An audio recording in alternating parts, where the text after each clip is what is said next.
brothers and sisters. Welcome back to the Son of the North podcast. I am your host, Rex, and today we're going to have a bit of fun. We're going to do an AMA, Ask Me Anything. About a week ago, I put up a story on my Instagram asking for you, my followers, to send me questions that I can answer on this week's episode of the podcast. A lot of you sent in questions, so I'm going to try and do my best to answer as many of them as I can now. I hope you enjoy. Alright, I've got a list of the questions here. Let's see, where should we start? Here's a good one. What is my main haplogroup? Yeah, this is a classic question. I'm assuming you're referring to Y paternal haplogroups. I did one of those DNA tests a few years ago, and according to my results, my primary Y paternal haplogroup is R1b, which is pretty typical to much of Western Europe and the British Isles. As I'm sure many of you know, R1b and R1a are considered the two main haplogroups associated with the ancient Indo-European populations. Now, obviously a lot of modern-day people can be of Indo-European descent and not belong to the R1a or R1b haplogroup. For example, many people in Scandinavia belong to the I haplogroup. But the archaeogenetic evidence available currently suggests that the genetic spread of our haplogroups is directly linked to the conquests and expansions of the numerous Indo-European tribes in the late Neolithic. There is sufficient evidence to suggest that the R1b haplogroup spread throughout Europe as a result of the expansion of the bell beaker culture that came to dominate Central and Western Europe and the British Isles during the early Bronze Age. In theory, my paternal genetic lineage should stem from a male bell beaker individual. Yeah, haplogroup genetics is pretty neat stuff. It's amazing how the field has allowed us to directly trace our Indo-European ancestry throughout the ages, and studies surrounding the R haplogroups have been vital in the efforts to prove the validity of the so-called Indo-European hypothesis amongst academic circles. Naturally, the clever old-school academics understood from numerous accounts of linguistics and archaeology and mythology that there was substantial evidence to suggest that there must have been one or several related cultural complexes that spread out from the Eurasian steppes to form most of the ethnic cultural groups of Europe and India. Of course, such theories weren't popular amongst the new school of academics that emerged in the 20th century, who demanded quote-unquote quantifiable scientific evidence in order to prove anything. Well, thanks to the field of archaeogenetics, that quantifiable proof exists now. Yeah, haplogroups are such an interesting topic for Indo-European enthusiasts. Unfortunately, I'm not very well versed in the topic myself, but fortunately for you, there is an absolute treasure trove of academic papers and well-researched videos that discuss Y paternal haplogroups and their use in Indo-European studies in general in great detail. Our boy Survive the Jive in particular does a great job at digesting academic papers on the subject and presenting it in a thought-provoking way. So, if you haven't already, definitely go check out his videos on Indo-European haplogroups. Alright, on to the next question here. Okay, what are my thoughts on alcohol and general consumption? Well, I'm not really sure what's meant by the latter half of that question, but let's start with alcohol. This is a very interesting question because alcohol consumption has become a very divisive topic amongst our circles as of late. Alcohol is a drug, but it's very different than other drugs that people can abuse. Unlike many drugs, with perhaps the exception of marijuana and opium, alcohol is obviously very ancient and is very tied into human culture. It has been consumed by our ancestors for millennia. Indeed, alcohol is very important in many European cultures and has even played a central role in traditional Indo-European pagan religions. Many know of the Scandinavians' love for mead, and the Greeks even had a deity whose main function was to preside over wine and its mysterious intoxicating effects. Some even suggest that alcohol was an essential ingredient in the mysterious soma consumed by Vedic priests, which allowed them to communicate with the gods. That being said, depending on your culture, the ways we consume alcohol are very different. Here in North America, for example, we often drink to escape the malady of our daily lives, often in an unhealthy excess. Binging alcohol is definitely not healthy and can do massive damage to vital organs, namely the liver. Furthermore, there's a lot of newer evidence to suggest that regular alcohol consumption can significantly contribute to estrogen levels in the body. Obviously, this is something of detriment to male health, but too much estrogen is also bad for female health. In fact, there are so many things in the modern day that we consume and use that contribute to lower testosterone levels and higher estrogen levels that for this reason alone, many people avoid alcohol, and rightfully so. And let's be real here, drunkenness also severely impairs your ability to do anything really. It often makes people do things without thinking about the consequences of their actions, and depending on your situation, it can make you very vulnerable to attack. I'll share with you my 2 cents on the subject. In the vast majority of situations, sobriety from all substances is the state of body that we should be striving for. This will allow you to function at your best, to stay ambitious and focused on your goals, and will ensure that you don't abuse intoxicating substances to cope with the dark reality of our world. Alcohol is not good for our health, but it isn't the worst thing in the world. It has been an integral part of European and pagan culture for a long time. It can be a fitting complement to a meal, and in the right ritual context can help cement ties of camaraderie and brotherhood between friends. So, if you're going to consume alcohol, make sure you do it on rare celebratory occasions, in a ritual context as a means to strengthen ties between friends. After all, this is how our ancestors, for the most part, approached alcohol. Other than that, it is best for your health and your success to avoid the substance. Here's an interesting one. What are my thoughts on the archaeological evidence that suggests that the non-Indo-European bowtie people tamed the horse before the Yamnaya? Yeah, I remember Survive the Jive talking about this topic once in a video. To me, it's not really earth-shattering to find out that our Indo-European ancestors weren't the first to tame the horse. I would agree with Survive the Jive on the idea that the bowtie people more than likely tamed the horses as a food source. And probably our Proto-Indo-European ancestors tamed the horse separately, also intending it to be a food source. But they were more than likely the first to consider using horses as mounts, or at least using them to pull equipment or chariots. I mean, it's not like the Indo-Europeans were the first people to come up with bronze or the wheel, but they ended up finding more creative ways to use these new inventions to their greatest effect. Listen, all I'm saying is the bow tie may have discovered how to domesticate horses first, but I don't see the bow tie Y paternal haplogroups or bow tie languages dominating the known world today. On to the next question. Okay, this question just states, best ball tanning techniques? ? This is a great question. I mean, there's really no need to complicate this. This is what I do, and I think this is the easiest and best way to do it. On a nice sunny day, preferably with no clouds, find a quiet, open area that is not in the public view. In life, it's a good practice to not care too much about what others think about you. But in this particular situation, you don't want to catch an indecent exposure charge. Now, lay down on the grass or ground or whatever's out there. You can put down a beach towel if you want to first, make it more comfortable, and then lay on your back. Point your rear end towards the sun and then pull your knees back towards your head so that your testicles and the surrounding area are exposed to the sunlight.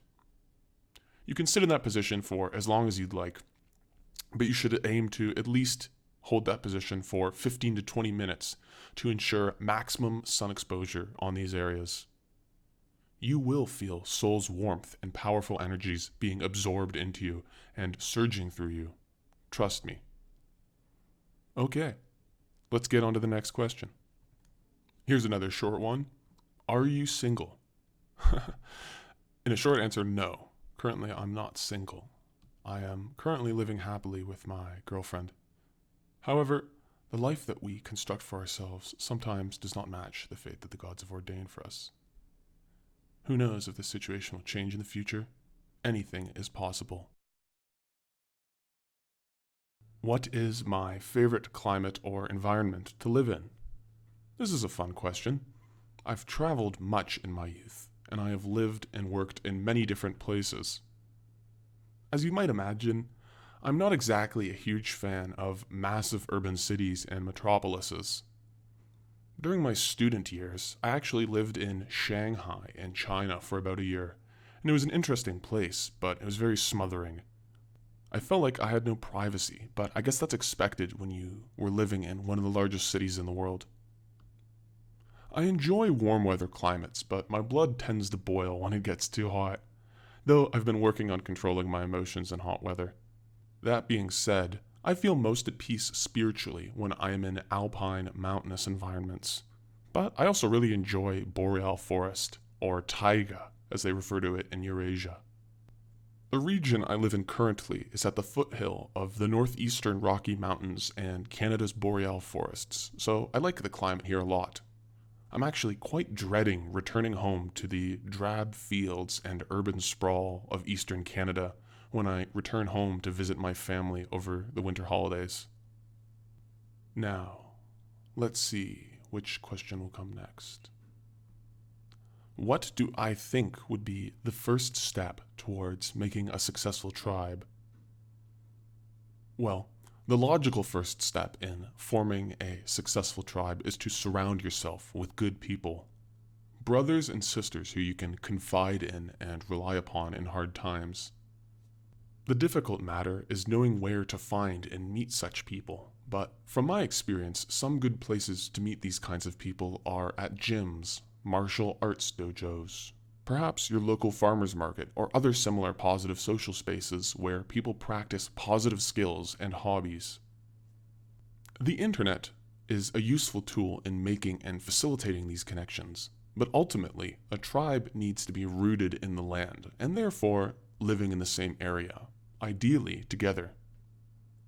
A big part of this is also improving and forging yourself into a person that would be useful and welcomed into such a tribe. Sure, you might be able to quote the entirety of the Völuspá or other esoteric literature, but if you are not physically strong and dependable, or if you lack useful skills and vocations, you won't really be useful to any tribe that you seek to join. Why then would they want you to join their tribe? While there is undoubtedly people in every area who share our leanings and possess these qualities, successful tribes can be brought together from hundreds or even thousands of kilometers away using the internet. This certainly requires leadership with experience in logistics and a large plot of land to put all the people on together. And of course, all of the stuff I mentioned earlier still applies in this case. I'm currently in the process of planning my own community, where I hope I can bring together Indo-European pagans from near and far. I'll update you all on this endeavor as it fleshes out. How do I begin to make offerings to the striker? Now, I'm going to go more in depth on the proper formats for ritualized offerings in my upcoming book. But to answer your question, I will give you a brief idea as to how to make these offerings. For all ritual sacrifices, there are 3 must-haves. These 3 must-haves are a medium, an offering, and an invocation. A medium is a physical object used for channeling and focusing the divinity you wish to invoke. Common mediums are depictions of the gods, that is to say, an idol representing the god, or sometimes natural objects associated with the deity. The striker Perkunos, for example, is associated with oak trees, and so it would be appropriate to perform a ritual dedicated to him at an oak tree, if you do not have an idol or an image of him. An idol made out of oak would be even more spiritually potent in this situation.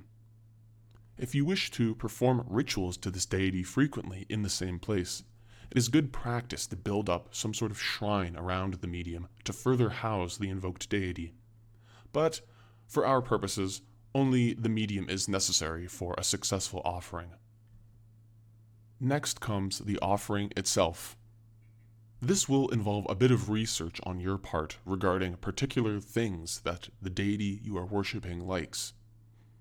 This offering should be some sort of food or drink that you consider valuable.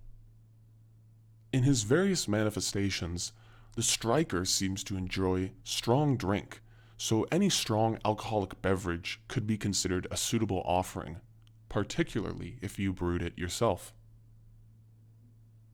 There are certain substances that are considered suitable for offering to any god as well, such as incense.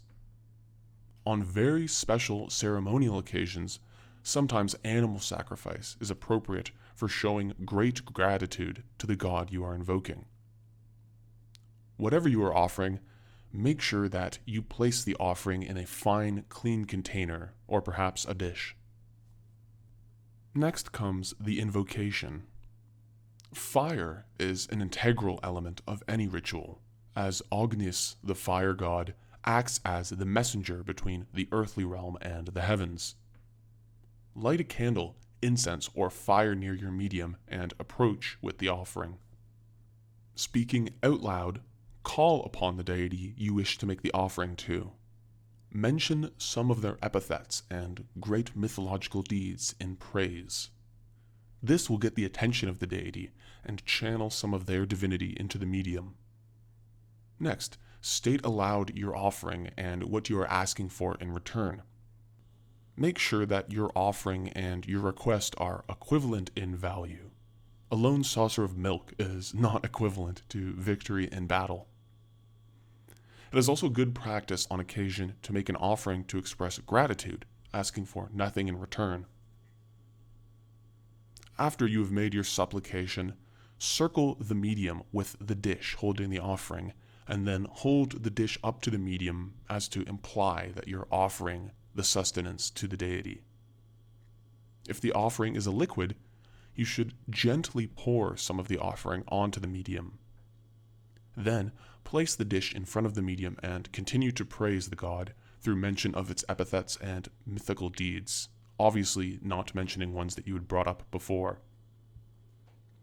After a few minutes, lift the dish up to your lips and thank the deity for sharing with you the sacrifice.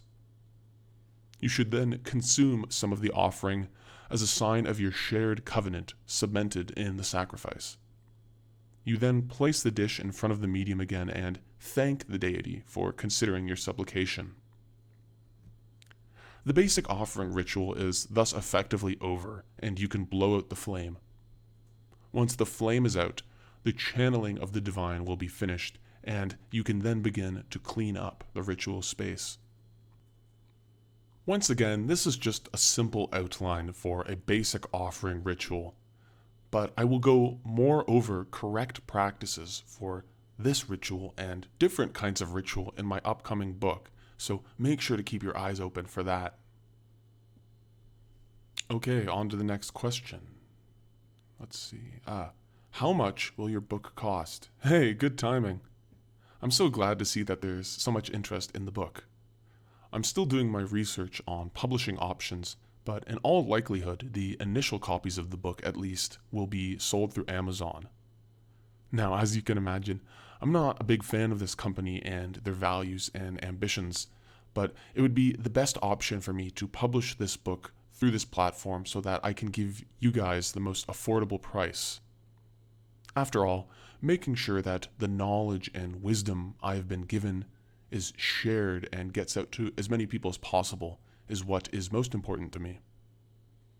That being said, the paperback edition of the book will probably cost somewhere between $15 to $20 Canadian on Amazon. You can convert that into your own local currency. I'm also planning to make digital PDF versions of the book available for you for much cheaper, probably around $5 Canadian. But if you're anything like me, I know many of you would prefer the paperback. Let's see. When will your new book come out? This is good timing. I don't want to rush it, but I promise you that I am working on completing it as fast as I can. I'm hoping that I can have the writing finished and to be onto editing and looking at publishing options by the end of the year. Also, if you have any artistic talents and have any interest in helping me design the cover art for this book, you should send me a message over on Instagram. Alright, this next one is a long one.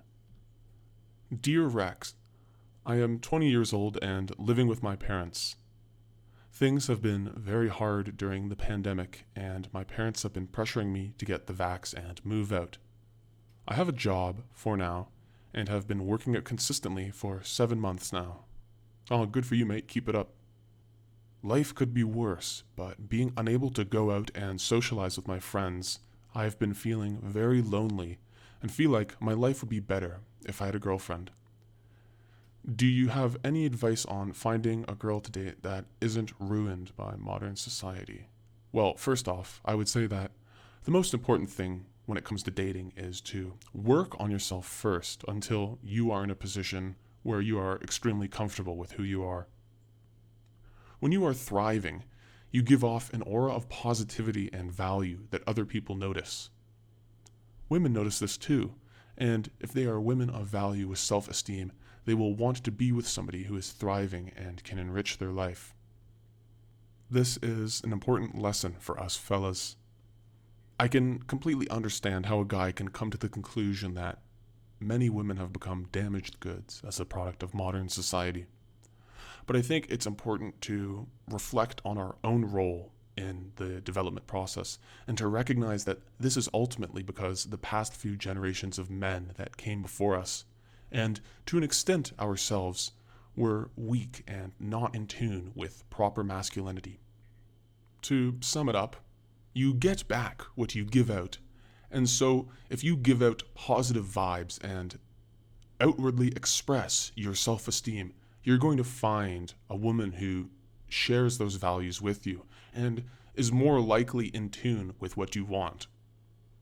On a similar vein, if you lack self-esteem and offer nothing, you're going to end up with a partner who lacks self-esteem and offers you nothing in return. You give what you get. Do not give up hope. There are good women out there, but if you want to be with a good woman, you must make sure that you are first a good, strong, masculine man. Good women will only want to be with this kind of man. The odds are against you if you will be searching for a good partner in bars or on Tinder. Do not underestimate how relationships can be shaped by the context and the environment of the first interaction. A healthy, good relationship will be formed in a non-degenerate setting after an interaction not colored by hedonistic sexual intentions, i.e., the sole desire for sexual gratification. To sum it up, keep working on yourself, King, and put yourself out there. If you're in a good place and you see a beautiful woman in a positive social setting, go introduce yourself and be light and fun and flirty and see where it goes. Have fun. What are my thoughts on crypto? I'm sorry, I don't know much on the subject and I don't really feel like I'm qualified to give you financial advice. But there's plenty of people out there who are more knowledgeable than me, so if you're interested in the subject, I'm sure you can find some information. Okay, what are my thoughts on a hollow earth and what space is? Hollow earth is an interesting idea, but I don't really think there's much merit to it. Certainly there are large hollow spaces within the earth where many of the adversaries lurk and plot. But to suggest that the majority of the Earth's interior is hollow and houses an entirely different world is kind of an insult to the position and role of the Earth Mother Dagon and runs contrary to the teachings of our ancestral sources of knowledge and wisdom.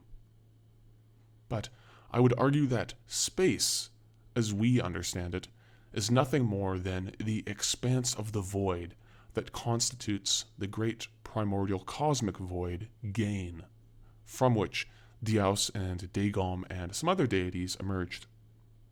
I discussed gain in episode 6 of my podcast about the cosmological origins of the gods during the Cosmogonomachy.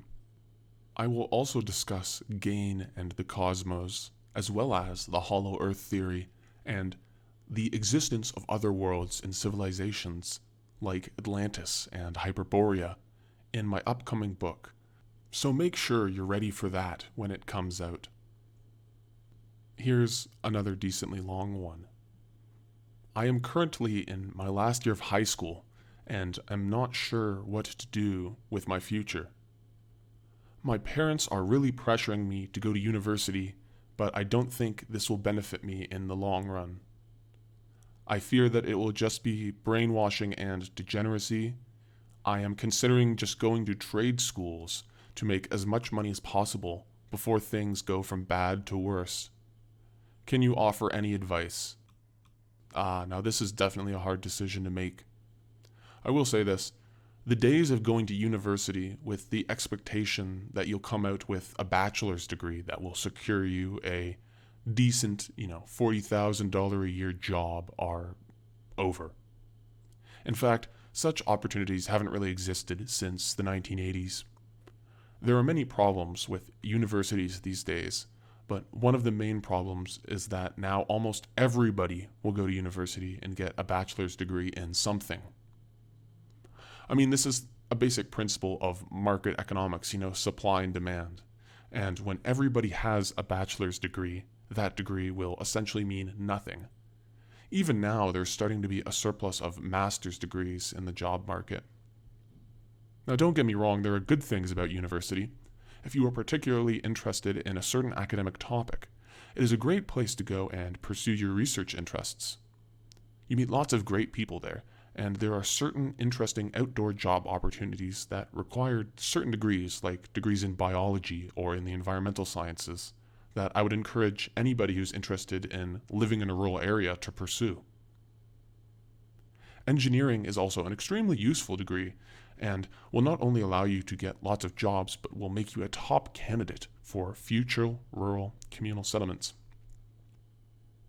All talk of institutional brainwashing aside, the modern university experience can be described as adult babysitting. For most people, university exists to give indecisive young adults the opportunity to fuck around for 4 years while simultaneously keeping up the appearance that they are progressing in life, which is untrue for the vast majority of university attendants. Depending on the country you live in, university can also be an extremely expensive endeavor, and it can put you in debt that is utterly damning for your future. Trade school is a good option, as it is actual vocational training that will allow you to find work almost anywhere. In fact, if you are willing to work in far remote areas, those trade careers can even bring in serious money. They will also open doors to eventually starting out on your own business endeavors in the trades, and this can grant you more financial freedom than any government or corporate desk job earned with a university degree ever could. Unfortunately, I can't give you a concrete, definite idea of what will await you in the future with either choice. Ultimately, the choice is yours, but don't feel like you need to go to university to succeed in life. Your parents were raised in a different era and realistically have no understanding of the job market as it exists today.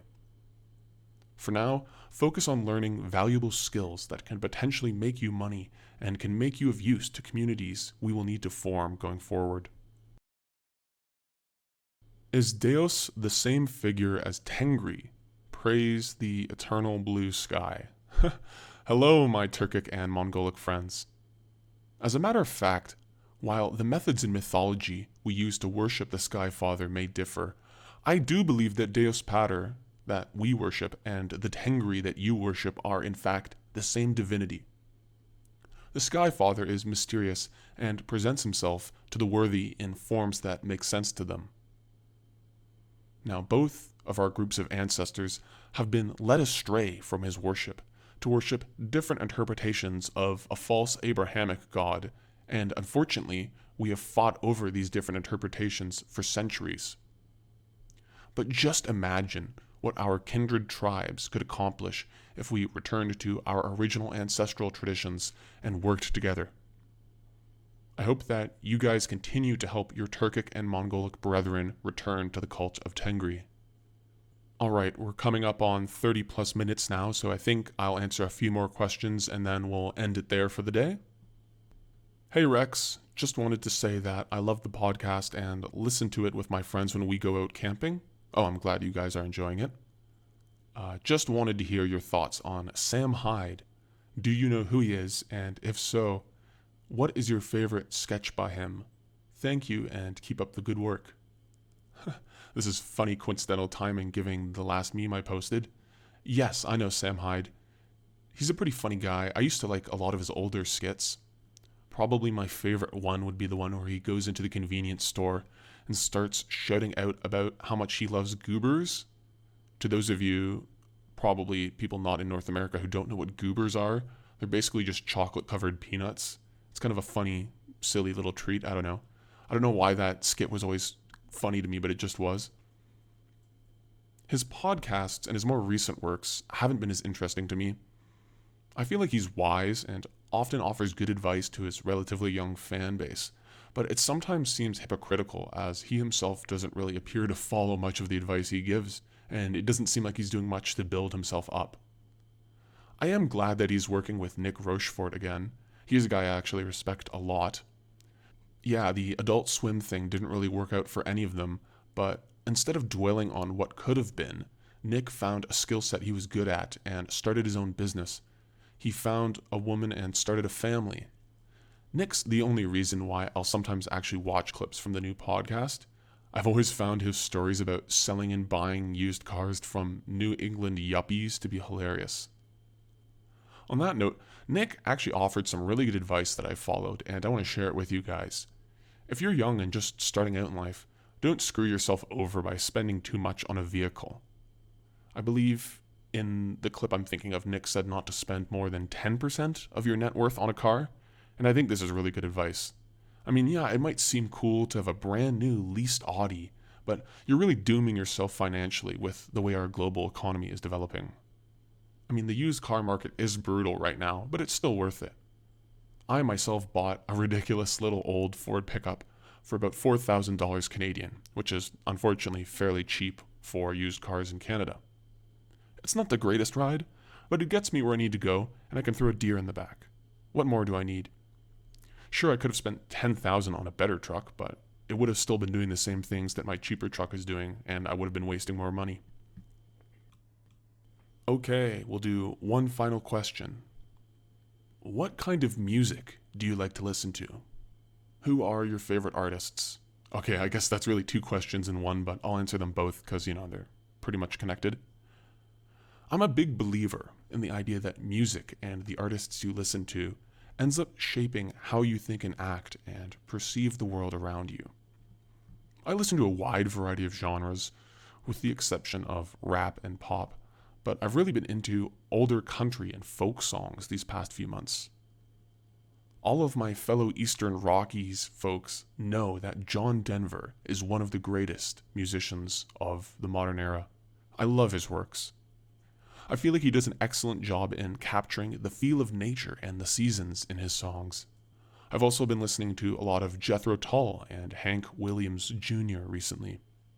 Ted Nugent, Johnny Cash, and Frank Sinatra are always also a good time too. If you are more into modern music and you like haunting music that captures the atmosphere of life in the Kali Yuga, I would recommend any song by the neo-folk artist Rome. As a guilty pleasure, I also like to partake in some Young Lean from time to time. It reminds me of my youth, just a young Hyperborean on his grind. Alright everybody, well that's going to do it for this 13th episode of the Son of the North podcast. This is the first AMA episode actually, and if you guys enjoyed this, I'll probably be doing a few more in the future. Let's end this off in classic Son of the North fashion. Thank you for tuning into today's episode. I would like to wrap up this episode by giving a shout out to my patrons over on Patreon. My special thanks for this episode goes out to Trenton Yoder, and Peter Winters. If you are a fan of the show and appreciate the work I do for our community, I would ask that you please consider supporting me as a patron on Patreon. For as low as $5 a month Canadian, which is not a lot of money in real currencies, you can help me continue to spread the good word of our ancestral deities, to bring more of the lost members of our tribe together in love and knowledge of our ancestral traditions, and to help pierce the darkness in the Kali Yuga.